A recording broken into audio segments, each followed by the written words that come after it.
L'étape du Tour Vélo Magazine a vu le jour, non pas dans les Alpes, mais dans les Pyrénées, en 1993, avec un parcours reliant Tarbes à Pau en 190 km. Pour cette première édition, organisée par le mensuel Vélo Magazine, 1700 coureurs avaient pris le départ et franchi le Tourmalet, le Soulor et l'Aubisque.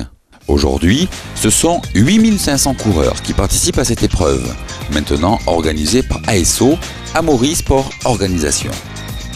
ASO, spécialiste des événements sportifs de grande ampleur, organise les marathons de Paris ou de Barcelone et de nombreuses courses cyclistes mythiques comme Paris-Roubaix, Liège-Bastogne-Liège, le Critérium International et bien sûr le Tour de France.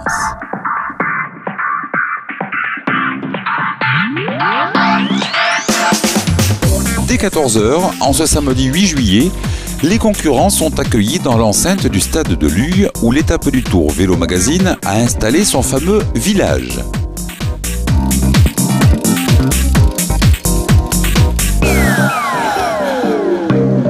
La première action, dès l'arrivée, est souvent d'aller récupérer le sésame tant convoité, le dossard. En tant que bénévole, nous avons la charge de toutes les inscriptions et de retrait de dossard. Nous sommes une soixantaine de la SPTT de Gap à œuvrer pour la bonne marche du système. Voilà. Tout est prévu. Au parc, on peut laisser sa monture pour la journée ou pour la nuit. Les bénévoles les bichonnent et veillent au grain. Demain matin à 5 h, les participants pourront venir récupérer leur vélo avant la course. C'est le parc de vélo, c'est-à-dire qu'on les garde ici. Bon là ici il y a un côté nuit, c'est-à-dire que les gens qui vont le récupérer donc lundi matin, qui veulent le laisser pour la nuit. Et là tous ceux qui veulent faire un petit tour dans le village, le laissent là pour la journée. Donc là c'est gardé par les bénévoles, il n'y a personne d'autre qui rentre et qui ressort, c'est uniquement les bénévoles qui rentrent et qui sortent les vélos.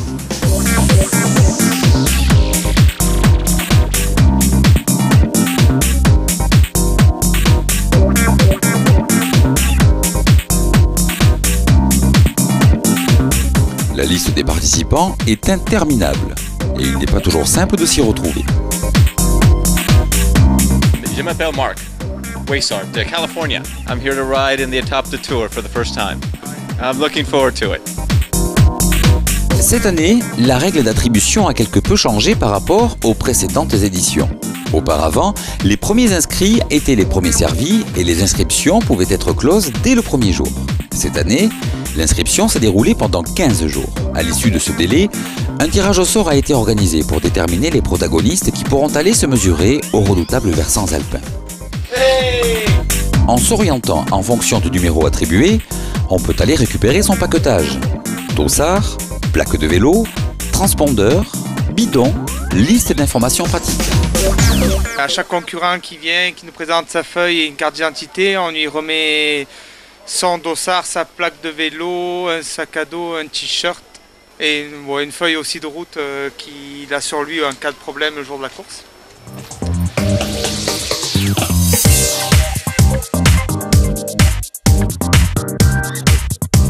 Et le dossard, la puce électronique qui va me permettre de, quand je vais passer sur le tapis, d'enregistrer mon temps quoi, au départ et le temps à l'arrivée.